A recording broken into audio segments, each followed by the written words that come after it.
Hello guys, episode के starting में हम देखते हैं डैंग डैंग उसके फादर को उसके कमरे में ले आती है तो बोंगजू की डैंग डैंग के बारे में उसके डैड को सभी बातें बता देता है और ये भी बता देता है कि लुएंग ने उसकी जान लेने की कोशिश की थी। तो डैंग डैंग उससे रोकती है और उसके पापा से पूछती है कि आप इतने दिन तक कहाँ थे, वो मुझे पहले बताओ। तो उसके पापा बताते हैं कि मैं मिसिंग पर्सन्स के बारे में जानकारी ले रहा था और उनके पीछे स्पिरिट वॉर्म्स है। तो लुएंग कहता है कि आपको स्पिरिट वॉर्म्स के बारे में पता है। तो वो कहते हैं कि हाँ बिल्कुल। तो लुएंग इनके बारे में सब कुछ बता देता है और उनसे कहता है कि उसे बचाने के लिए मुझे आपसे सारी जानकारी चाहिए, क्या आप उसे बचाने के लिए मुझे वो सारी जानकारी दे सकते हैं। तो डैंग डैंग के पापा मान जाते हैं, पर वो कहते हैं कि मैं सभी बातें सिर्फ अपनी बेटी को बताऊंगा, इसके अलावा किसी को नहीं बताऊंगा। तो लुएंग कहता है कि ठीक है, मैं यहाँ से जाता हूँ और वहाँ से चला जाता है। उसके बाद डैंग डैंग के पापा उसको बताते हैं कि 3 महीने पहले कुछ स्पिरिट क्लैंस मेरी मदद मांगने के लिए आए थे और वो बताते हैं कि कोई तो है जो स्पिरिट क्लैंस को स्पिरिट वॉर्म्स के सहारे कंट्रोल करने की कोशिश कर रहा है। स्पिरिट वॉर्म्स की वजह से स्पिरिट क्लैंस की एनर्जी दिन ब दिन कम होती जाती है और वो मर जाते हैं।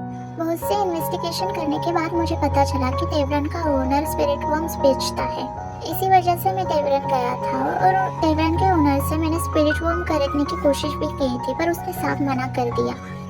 इसी वजह से मैंने उसे पैसे का लालच दिया तो वो मान गया और उसने कहा कि 2 घंटे बाद फिर से आना। पर डैंग डैंग के पापा वहाँ से जाते नहीं, वो तेवरन के ओनर पर नजर रखते हैं। पर उसके बाद जब आधी रात होती है तो तेवरन का ओनर शॉप क्लोज कर देता है और ब्लू लैंटर्न शॉप के बाहर रख देता है और अंदर चला जाता है। तो डैंग डैंग को लगता है कि जब शॉप के बाहर ब्लू लैंटर्न्स लगती है तो स्पिरिट फॉर्म लेने का वक्त हो जाता है। पर तभी हम देखते हैं कि डैंग डैंग के पापा को पूरी बॉडी में खुजली होने लगती है। तो बोंगजू की उनसे कहता है कि आप एक बार नहा लो। पर डैंग डैंग के पापा स्टोरी कंटिन्यू रखते हैं और वो बताते हैं कि जब वो तेवरन के ओनर पर नजर रख रहा होता है तभी वहाँ एक आदमी आता है और वो उस शॉप में चला जाता है। पर उसके अंदर जाने के बाद शॉप की लाइट्स ब्लिंक होने लग जाती है और एकदम से बंद होती है। इसी वजह से डैंग डैंग के पापा अंदर जाकर देखते हैं। जब वो अंदर जाते हैं तो देखते हैं कि उस आदमी ने तेवरन के ओनर को मार दिया होता है। तो डैंग डैंग के फादर की और उस आदमी की फाइट होती है, पर वो वहाँ से भाग जाता है और वो तेवरन के ओनर के पास आते हैं और उसके पास एक बुक होती है, वो चेक करने लग जाते हैं। तभी वहाँ लुएंग आ जाता है और वो उन्हें किडनैप करके वहाँ ले आता है। पर डैंग डैंग के पापा को ऐसा लगता है कि वो वही इंसान है जिसने तेवरन के ओनर को मारा था, क्योंकि उस इंसान ने भी ट्रेंच कोट पहना था जैसे लुएंग ने पहना था। तो डैंग डैंग कहती है कि आपकी कोई मिसअंडरस्टैंडिंग हुई है, क्योंकि लुएंग ऐसा नहीं कर सकता। पर डैंग डैंग के पापा मान ही नहीं रहे होते, क्योंकि बोंगजू ने उन्हें पहले ही बताया था कि लुएंग ने डैंग डैंग को मारने की कोशिश की थी। इसी वजह से वो लुएंग से नफरत करते थे। उसके बाद सीन शिफ्ट होता है और डैंग डैंग लुएंग के पास जाते हैं। उससे कहते हैं कि तुम दोनों में मिसअंडरस्टैंडिंग हुई है, प्लीज उनकी बातों का बुरा मत मानना। तो लुएंग कहता है कि कोई बात नहीं और वो बताता है कि इस बुक में उन सभी की जानकारी है जो स्पिरिट वॉर्म्स बेचते हैं और वो बुक वो भी पढ़ती है और डैंग डैंग लुएंग को ब्लू लैंटर्न्स के बारे में बताती है। तो लुएंग को भी याद आता है जिस शॉप के बाहर वो गया था उस शॉप के बाहर भी ब्लू लैंटर्न्स थी और वो कहता है कि इसका मतलब हमें उन शॉप को टारगेट करना है जिस शॉप के बाहर ब्लू लैंटर्न्स है। और वो तीनों प्लान करते हैं कि आज रात ही वो मिस्टीरियस मार्केट में जाएंगे और इन्वेस्टिगेशन करेंगे। उसके बाद सीन शिफ्ट होता है, हमें डैंग डैंग और उसके फादर दिखाए जाते हैं, जहाँ उसके फादर उससे कह रहे होते हैं कि तुम लुएंग को छोड़ दो, मैं उससे भी अच्छा लड़का तुम्हारे लिए ढूंढूंगा। तो डैंग डैंग उनसे कहते हैं कि लुएंग से मेरी शादी हुई है और वो अच्छा लड़का है। तो डैंग डैंग के फादर उससे कहते हैं कि पर उसने तुम्हें मारने की कोशिश की है। तो डैंग डैंग उनकी ये बात टालकर उनसे पूछती है कि मैं सच में आपकी बेटी हूँ या आपने मुझे अडॉप्ट किया है। तो डैंग डैंग के फादर थोड़े से कंफ्यूज हो जाते हैं और डरने लग जाते हैं, पर वो कहती है कि लुएंग ने मुझे बताया है कि आपने मुझे अडॉप्ट किया है और मैं असल वाली डैंग डैंग नहीं हूँ, मैं रियल में यूनजी हूँ। तो उसके पापा उससे कहने लगते हैं कि लुएंग कुछ भी बोलेगा, तुम मेरी बेटी हो। पर डैंग डैंग अपने हाथ से मैजिक दिखाते हैं और उनसे पूछती है कि अगर मैं आपकी बेटी हूँ तो मैं ये मैजिक कैसे कर पा रही हूँ, क्योंकि ये मैजिक तो सिर्फ स्पिरिट क्लास करते हैं ना। तो डैंग डैंग के फादर उसे सच बता देते हैं कि हाँ, हमने तुम्हें अडॉप्ट किया है। और डैंग डैंग को भी विश्वास हो जाता है कि लुएंग जो भी कह रहा था वो सब सच है और वो अपने डैड से कहती है कि भले ही मैं आपकी बेटी नहीं हूँ, पर मैंने आपको हमेशा ही मेरे पिता की तरह माना है और आगे भी मानती रहूंगी। तो वो अपने फादर को हक कर लेती है और वहाँ से जाने के लिए निकलती है। तो उसके पापा उससे पूछते हैं कि तुम कहाँ जा रही हो। तो डैंग डैंग बताती है कि मैं मिस्टीरियस मार्केट में जा रही हूँ क्योंकि मुझे इन्वेस्टिगेशन करनी है। और वो कहती है कि वहाँ मेरा हस्बैंड भी जा रहा है क्योंकि वो बहुत गुड लुकिंग है, इसी वजह से मुझे वहाँ जाना पड़ेगा। और वहाँ से चली जाती है। उसके बाद सीन शिफ्ट होता है और हमें लुएंग और डैंग डैंग दिखाए जाते हैं जो मिस्टीरियस मार्केट की तरफ जा रहे होते हैं। तभी डैंग डैंग देखती है कि उसके स्ट्रॉन्गहुड का एक आदमी हिंदू सिटी में आ चुका था, तो डैंग डैंग उसका पीछा करती है।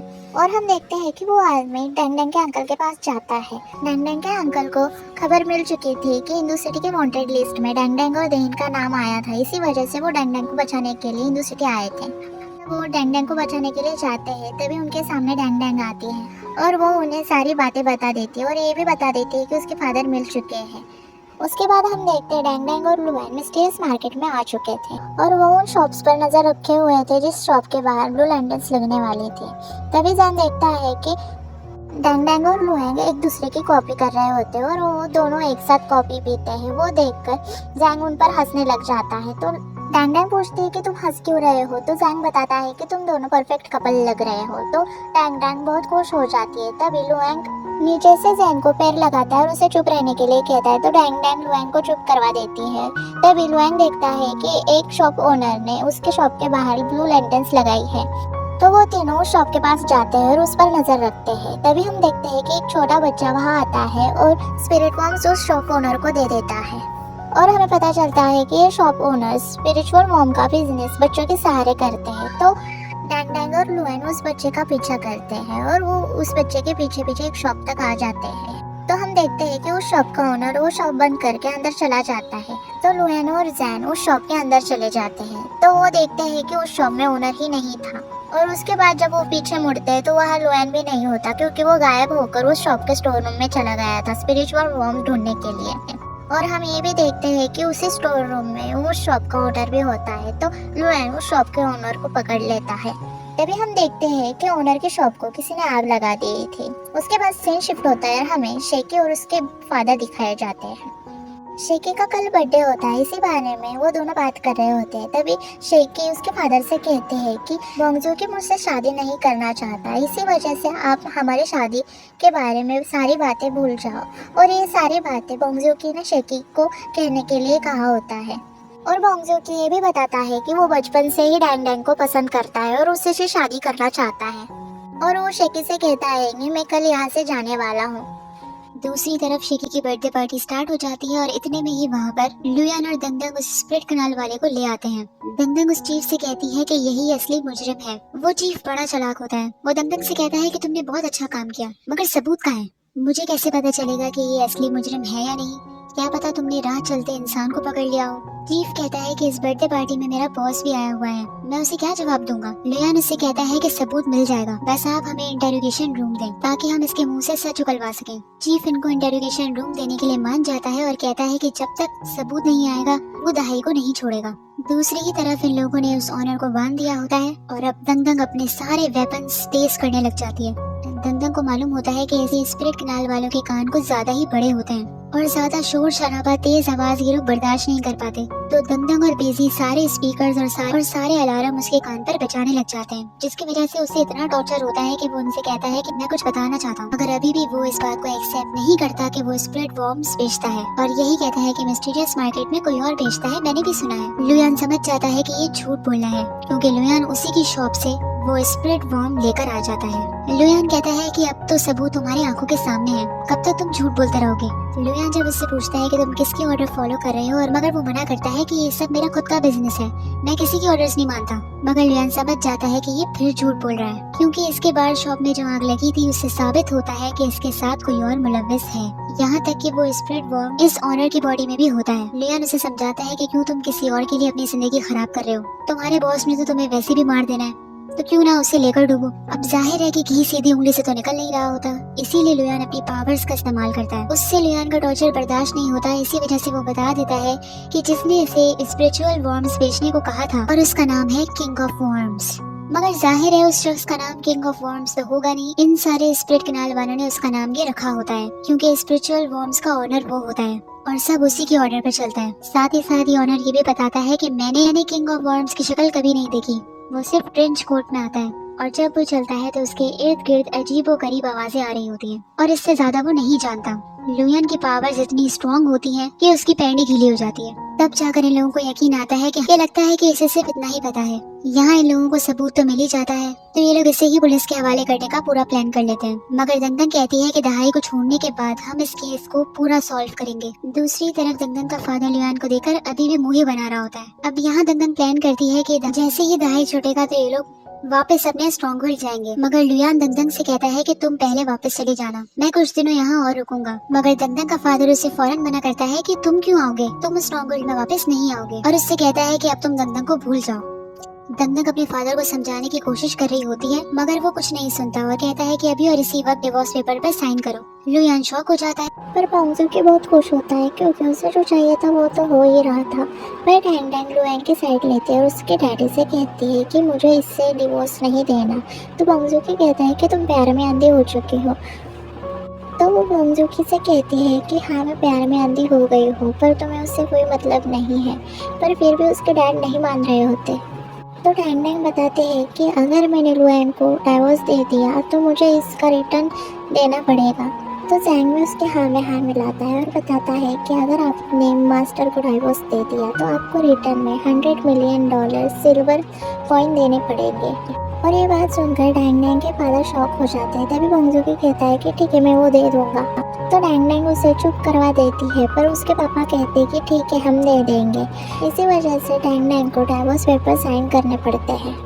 उसके बाद सीन शिफ्ट होता है और हम देखते हैं कि डैंगडैंग के पास लुयांग आता है और उससे पूछता है कि तुमने डाइवोर्स पेपर साइन क्यों किए। तो डैंगडैंग कहती है कि अब तक तुमने डाइवोर्स पेपर पढ़े ही नहीं, इसका मतलब। और वो उसके पास आ जाती है और उसे वो डाइवोर्स पेपर दिखाकर कहती है कि डाइवोर्स पेपर्स फेक है। तब जाकर लुयांग को राहत आती है। डैंगडैंग उससे कहती है कि तुम पहले भी मेरे हस्बैंड थे और अब भी मेरे हस्बैंड हो, तो टेंशन मत लो। ये बात सुनकर लुयांग भी हंसने लगता है। उसके बाद हम देखते हैं किंग ऑफ वॉर्म्स एक जगह पर जाता है। तब हमें पता चलता है कि वो ज़ोरोंग के अंडर काम करता है। ज़ोरोंग स्पिरिचुअल वॉर्म के सहारे एनर्जी लेता है। तब हमें पता चलता है कि स्पिरिट क्लैंस की एनर्जी स्पिरिचुअल वॉर्म्स ऑब्जॉर्व करते हैं और किंग ऑफ वॉर्म्स उस एनर्जी को ज़ोरोंग को ला कर देता है। तो ज़ोरोंग उससे कहता है कि तुम तुम्हारा काम बहुत अच्छे से कर रहे हो। तो किंग ऑफ वॉर्म्स वहाँ से जाने लगता है। तो ज़ोरोंग उसे रोकता है, उससे कहता है कि डैंगडैंग के लाइफ में थोड़ा सा ट्रबल क्रिएट करो। और उसके बाद सीन शिफ्ट होता है शेकी के बर्थडे पर। वहाँ हम देखते हैं कि किंग ऑफ वॉर्म्स उस पार्टी में आया था और वो वहाँ पार्टी की ड्रिंक्स में कुछ मिलाकर वहाँ से चला जाता है।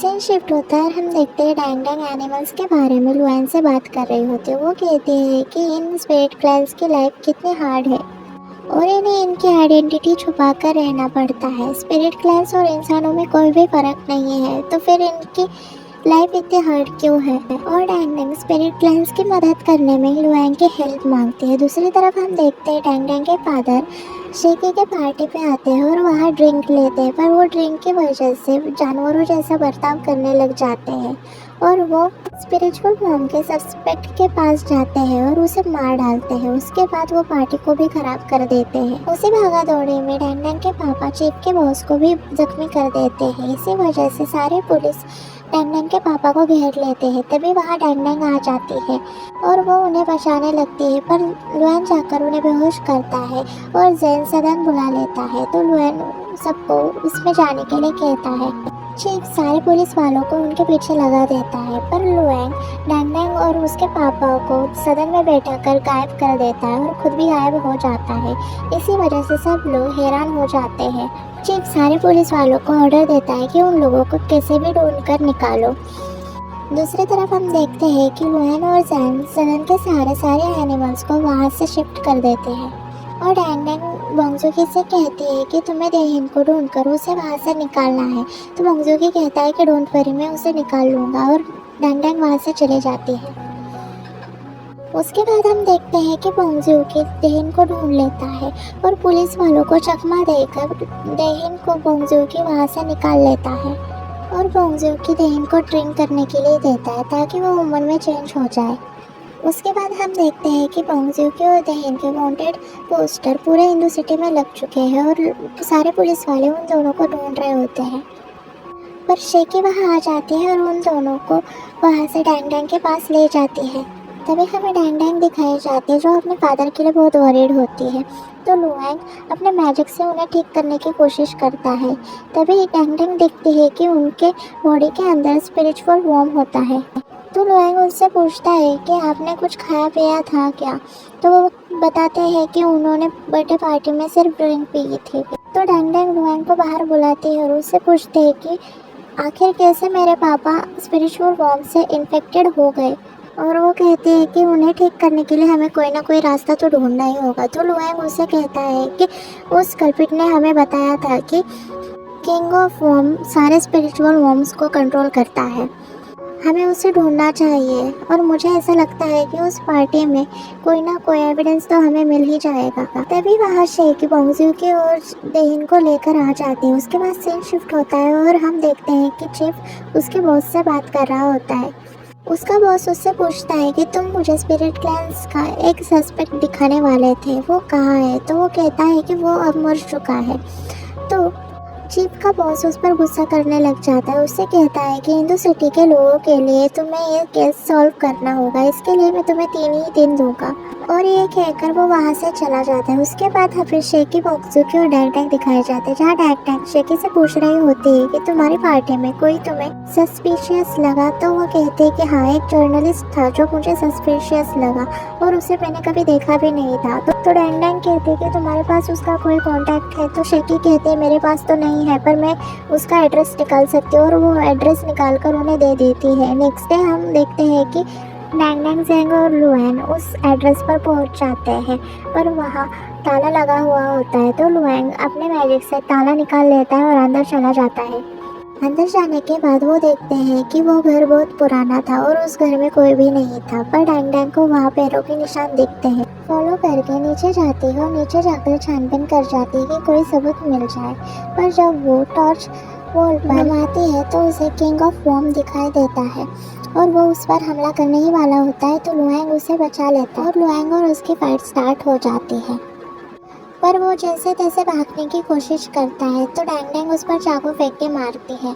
तो वो वहाँ से भाग जाता है और डैंग डैंग और ज़ेंग उसका पीछा करते हैं। तो लुआंग गायब होकर उसके पास आ जाता है और उसे मार देता है। तभी वहाँ पुलिस आ जाते हैं और वो तीनों गायब हो जाते हैं। उसके बाद हमें डैंग डैंग के फादर दिखाए जाते हैं, जहाँ उनकी तबीयत पहले से भी ज़्यादा ख़राब हो रही थी। तभी वहाँ डैंग डैंग आ जाती है तो उसके अंकल उसे बताते हैं कि तुम्हारे फादर की तबीयत और भी ख़राब हो रही है। तो वो भागकर अपने पापा के पास जाते हैं और उन्हें कंट्रोल करने की कोशिश करती है, पर उनकी तबीयत और भी ख़राब होने लग जाती है। तभी हम देखते हैं कि ज़ेंग बाहर आता है और लुआंग से पूछता है कि आप क्या सोच रहे हो। तो लुआंग कहता है कि मुझे ऐसा फील होता है कि किंग ऑफ वॉर्म के पीछे भी कोई है जो उसे कंट्रोल कर रहा था और उसे मुझे ढूंढना पड़ेगा। दूसरी तरफ हम डैंग डैंग को देखते हैं जो अपने फादर की तबीयत को इतना बिगड़ते हुए देखकर बहुत वरीड होने लग जाती है। तो वो अपने मैजिक से उन्हें शांत करने की कोशिश करती है, पर जो मैजिक वो यूज़ कर रही थी उसकी वजह से उससे भी दर्द होने लगता है। तो उसके अंकल कहते हैं कि अगर तुम्हें दर्द हो रहा है तो तुम शांत बैठो। पर वो कहते हैं कि मैंने बहुत मेहनत से मेरे पापा को ढूंढा है और मेरी माँ के जाने के बाद मैं मेरे पापा को नहीं खोज सकती। और यही हमारा एपिसोड ख़त्म हो जाता है। एपिसोड कैसा लगा कमेंट बॉक्स में बताइएगा। अच्छा लगे तो लाइक कीजिएगा। आगे के एपिसोड देखने के लिए सब्सक्राइब कीजिएगा। Thanks for watching. बाय।